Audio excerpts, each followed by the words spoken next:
We are rolling. It's a Keemathon. It's Monday again. Yep, Monday again. Week 1 of 20. Complete with a runner marathon programme for Amsterdam Marathon 2025. What I want to sort of talk about today is why Amsterdam Marathon. And like I mentioned last week, I've run marathons before. This year will be my 8th marathon in total. The 3rd time I'll be doing Amsterdam. The 5th marathon that I've done with my running club, which is called Salford Mets. I'll go over a little bit about how things were with joining a running club and how that changed literally everything and opened up the possibility to be able to run as well as I could before all treatment, and how I'll use that same determination and effort and training plan and focus to get back to near anywhere close to the capabilities that I had before having any treatment whatsoever. So I ran 3 marathons before joining a running club, which was Manchester Marathon, and what I'll do is try and find some imagery to stick over this video in terms of like what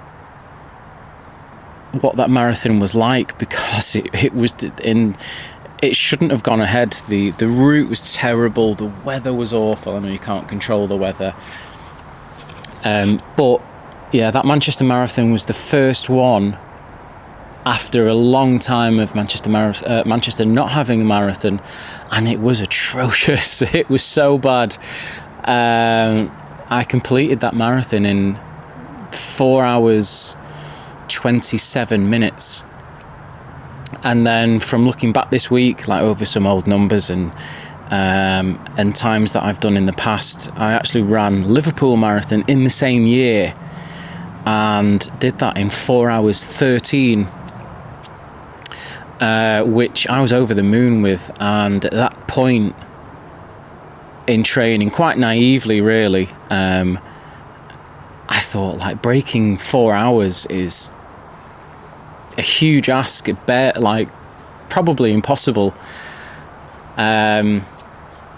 Sub 4 just seemed like this absolute barrier at the time. And then a few years later, I eventually ran London Marathon, raising money for cardiac arrest in the young for our friend Aaron Dixon, who passed away at home from an unfound heart irregularity. So not only myself but some other friends ran London Marathon in memory of Aaron, and raised some good funds for the charity for screening in order to carry on raising awareness and finding that referral for somebody who didn't know that they had a heart irregularity. So it was amazing to run London Marathon for CRY, and it would be amazing to run London Marathon again. I am in the ballot, so fingers crossed, but it is a lottery. So yeah, I ran 3 marathons without being attached to a running club in the past.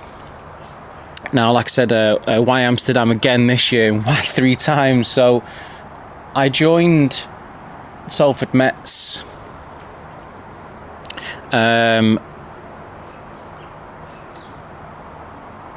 in early, I'm just looking at my phone now, I joined Worsley Marriott Gym in early 2022 because it had a pool, and I wanted to try and get I wanted to try and work towards strengthening the swim. So I joined Worsley Marriott in early 2022 because it had a pool and I wanted to do a sprint triathlon. And the swim, like I'm good for doggy paddle. That is about it. The run, fine. The bike, quite comfortable on the bike. But yeah, the swim, like doggy paddle. Breaststroke is a big ask. So I joined Worsley Marriott basically, and quickly realised that there was on a Tuesday night there was a group of runners that would head out. They'd meet up at about 6 o'clock and head out for however long the distance was. And I quickly recognised somebody and asked, like, what's the crack? How do I get involved? I'd love to join you on the runs. So I went down a few times, and it was March the 8th, 2022. We did about 10k. And in joining in with those runs, I met Jack Carney and I met Mike Race, and I quickly entered this world of like people talking about track work and 5k races on like national leagues and Cheshire leagues and all sorts, and 10k events, obviously half marathons and triple 20-mile races and marathons. And people were saying, oh, I'm following Jack's program, I've got this, that and the other.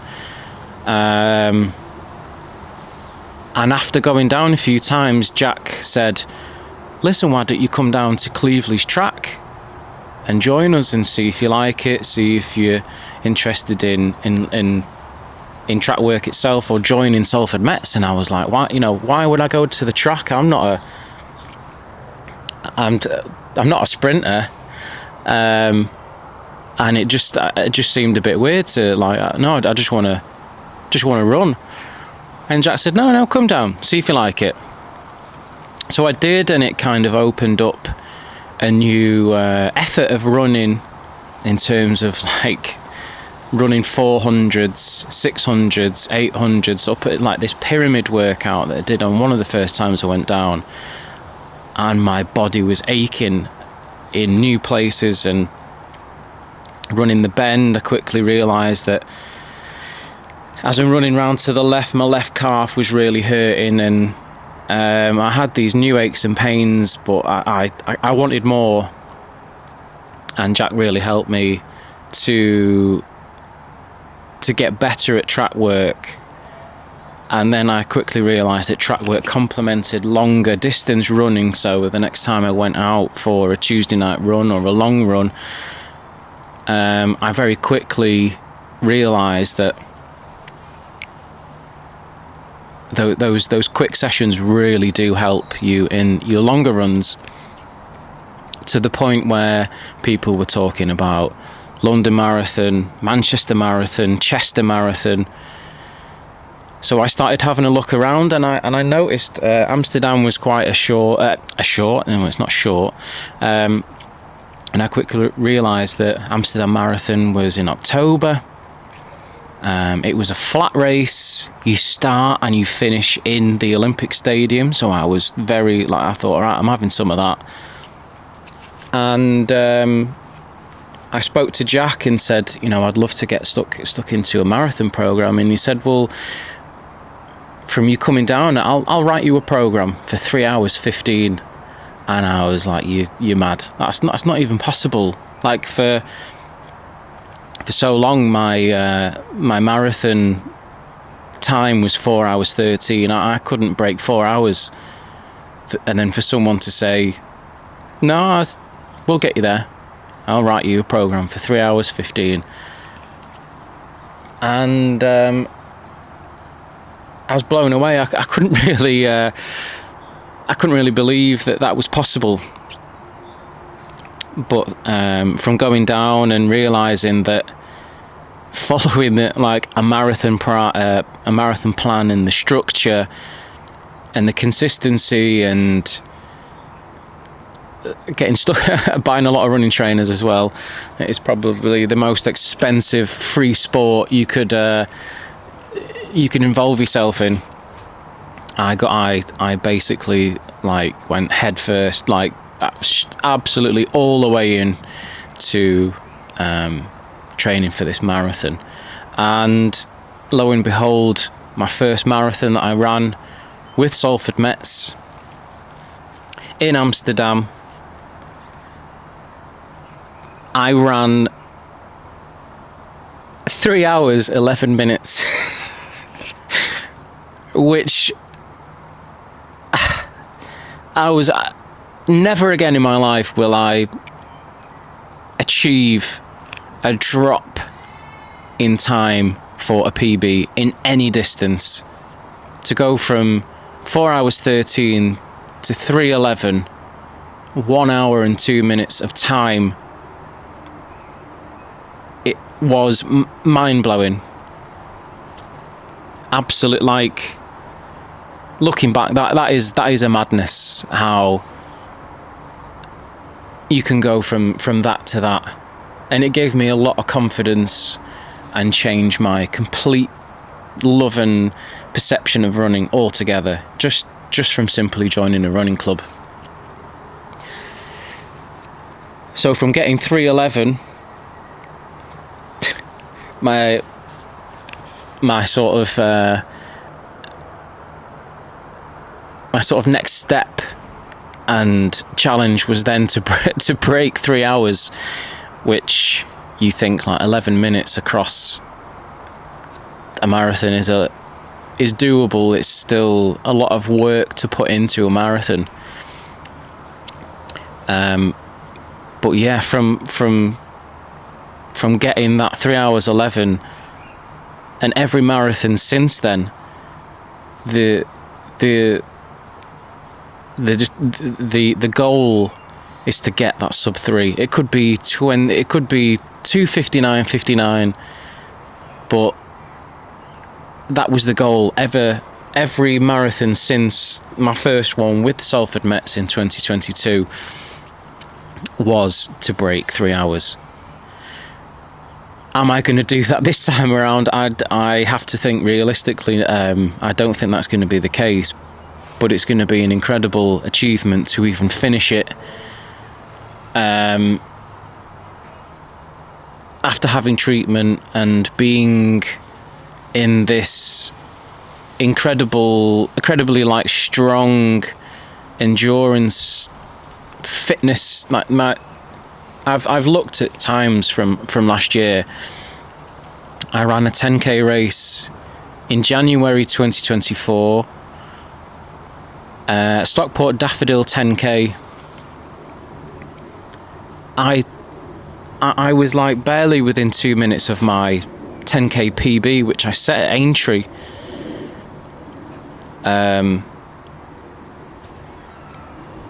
So going into last year's marathon, which was Manchester, even before starting that marathon block, my fitness was I was in really good shape even before starting the marathon block. And in January, did I already have Hodgkin's lymphoma in my system? God knows. I mean, that's a complete unknown. And what I want to do with these Mondays and these episodes and like talking is eventually get to a point where I can say, this time last year, this was happening, and this is where I'm up to now. And what I've already done this year, from January, and having like PT sessions on a Tuesday and Thursday morning, this is before going back to work, was to regain fitness and confidence in my body, because my job is it is a very physical job. I'm pushing and pulling cages and pallets, and the driving aspects of my job, which is I'm a HGV driver. I deliver food. That's kind of the easy part, is the driving And then the physical element is pushing and pulling cages and taking all the product into the kitchen, emptying cages and pallets, and then getting back into the wagon and going to my next drop. So I wanted to have confidence in my body to be able to return to work and not be off work again after coming back to work. So I had a phased return, and having these PT sessions before heading back to work really helped gain muscular endurance, cardio, fitness, and just all out confidence in being able to do my job. And if I can do my job, then I can go for a run, and if I can go for a run and feel good, that I've struck gold. And then since then I've been working towards obviously feeling fit enough to go for a run, and I booked Amsterdam Marathon as a future goal to work towards, to focus on. And even in this first week, it's felt brilliant. And this week now coming, I've got an 8.5 mile run. So they're going up in increments of half a mile for each run. There's some 400s in there, and there's slightly more work. So it's gone up a slight percentage. So it's nothing drastic, and it'll give me a lot of confidence in working from week to week for marathon training and just general progression. And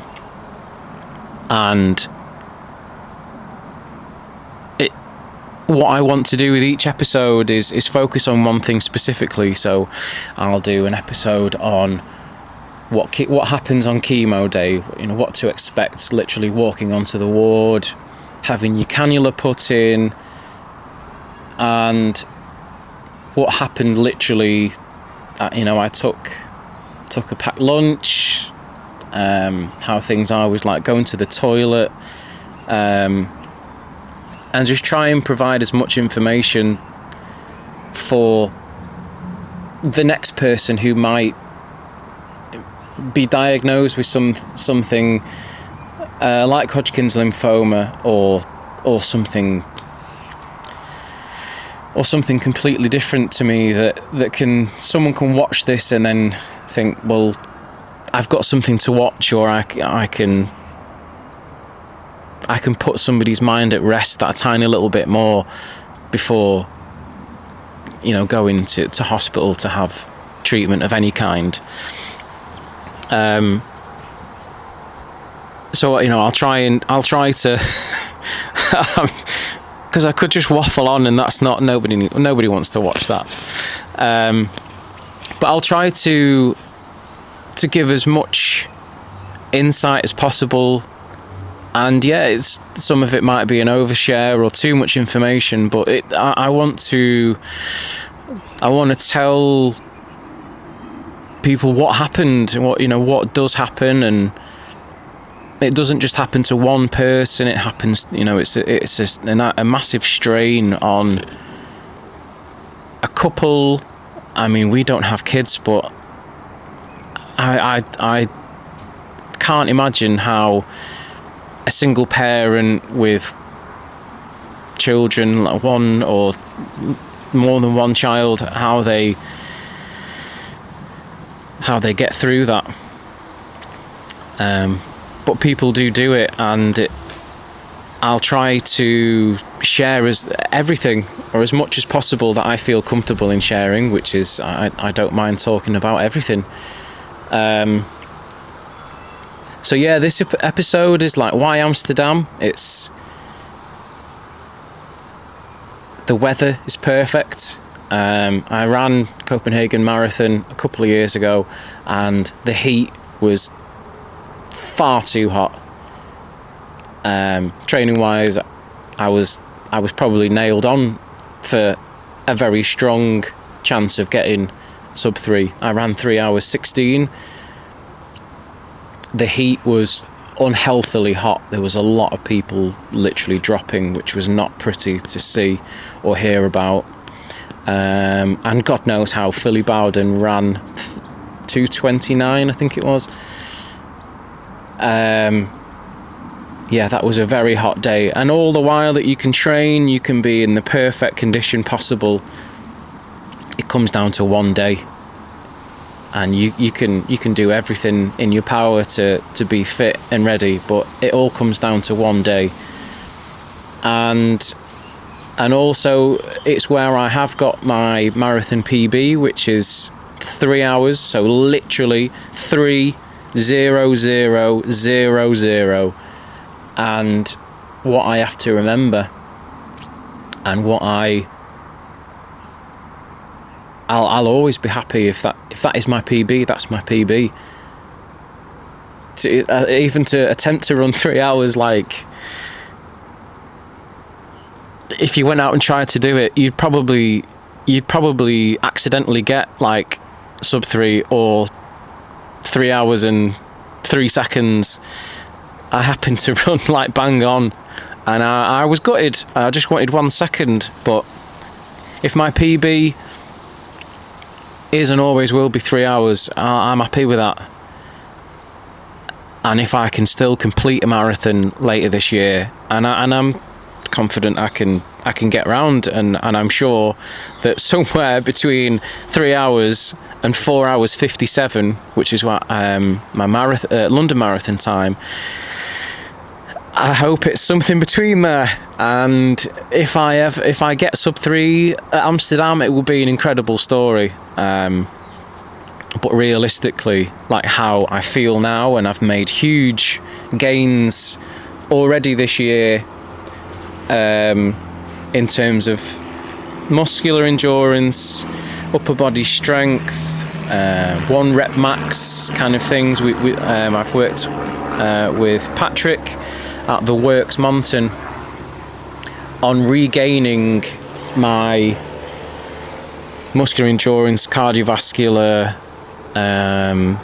endurance, and doing high rocks has been a massive help. Even before treatment, high rocks complements running, and vice versa, hugely. So I'll be continuing to do my PT sessions, which is anywhere from an hour to 90 minutes on a Monday morning, and do my long run, and maybe factor in another workout in the week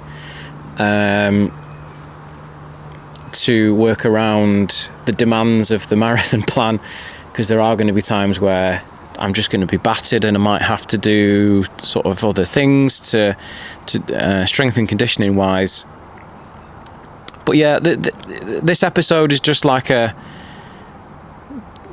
general episode on why am I doing Amsterdam Marathon a third time. It's because it's flat. Training through the summer and into autumn, like the climate of Amsterdam is perfect. It's cold enough. There is a bit of rain, so temperature wise it's perfect. The route and support and the sights and scenes are incredible. They take your mind off what you're doing. So running through the park, which I forget the name of, and running around the Amstel is incredible. And it's where I've got a lot of confidence in obviously getting my PB there. I know the route, and finishing in that stadium, like the noise, the track, you're running towards like an incredible finish, and the city itself, and getting to the start line and getting home, which I always stay at a place called City Hub, and rent a bike to get to the stadium and then get the bike the next day. It's easy to do that. I've done that twice now, so I know exactly how it works. And it takes the stress away from logistics, which is always a bit of a stress. You want the least stress possible on marathon morning. So yeah, that's why I've chosen Amsterdam again. And like I say, I'm in the ballot for London. if I get in, that would be amazing, and that would be something for next year. So yeah, within this first week, what a difference this week has made in terms of following that structure again and the plan. And if I feel like this after 1 week and already carrying out all of that work from January till now, it's going to put me in good stead for later in the block, where there's like that the 16-mile long run, the 18 up to the 23, and working on tired legs. I think what I'm going to experience is the legs will feel okay, but it's the after effects of the ABVD chemo on the lungs. It's bleomycin, which is that's a drug that thrives in oxygen-rich environments. So it's done its job, and by that I mean it's absolutely smashed my lungs, which is essentially what it does.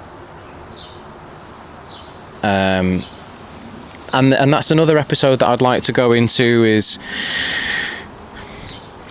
the fact that I know that my diagnosis of Hodgkin's lymphoma is there are worse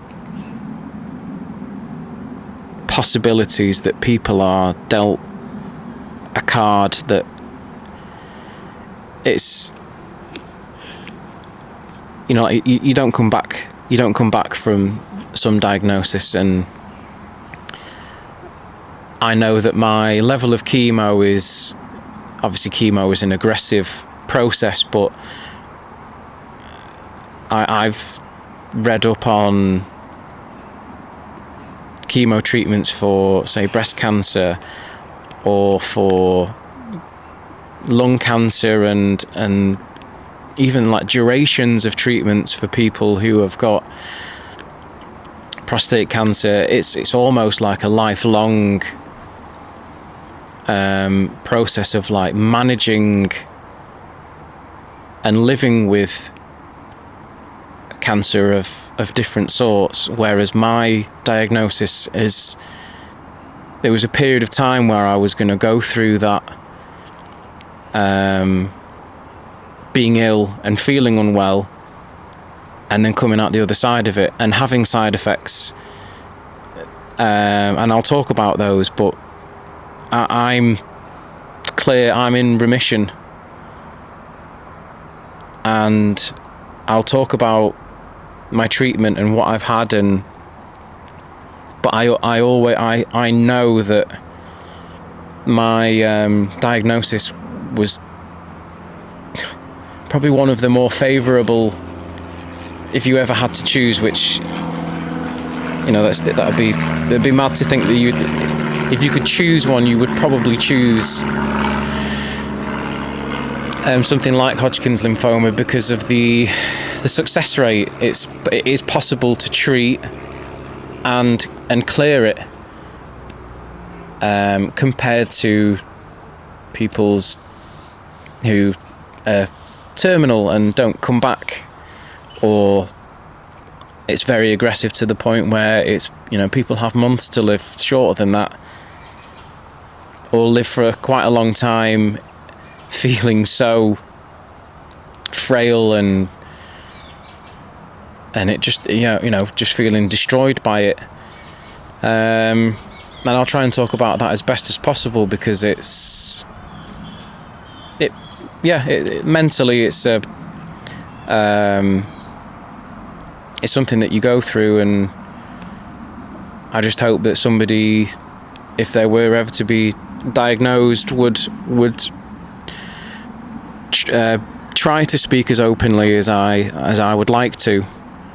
And if anybody happens to click on this video, or I just hope, like I said last week, I would love to have watched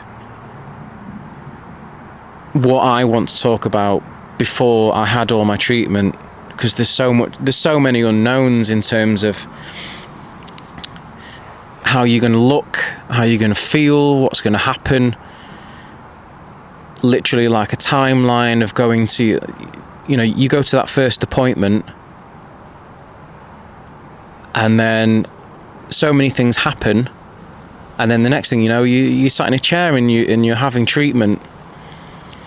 I want to talk about that timeline because it's important to talk about it, and if somebody watches it and finds any peace of mind or a little bit of help from what I'm going to talk about, then job done. And that would be that's essentially why I want to sit here and ramble on every Monday.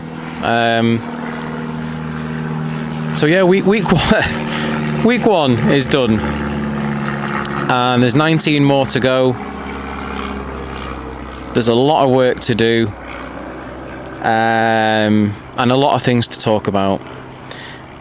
And if you've watched this far, I hope you continue to watch, and I hope it helps somebody who's either gets the news or knows somebody or has gone through something. I hope it helps, and I'll continue to talk.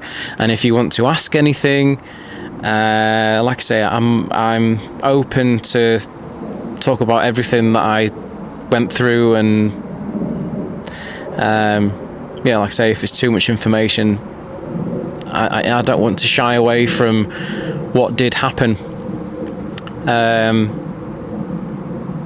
And the show goes on. And next week, what I'll talk about is a timeline of literally seeing the lump that I had in my groin, to making that first appointment, having an ultrasound, and then what happened literally stage by stage after that, up until finishing radiotherapy in January. So thank you if you've watched this far. Again, thank you. I hope you don't mind me rambling on, and I'll do my best to stick to a subject. And see you again in the next one.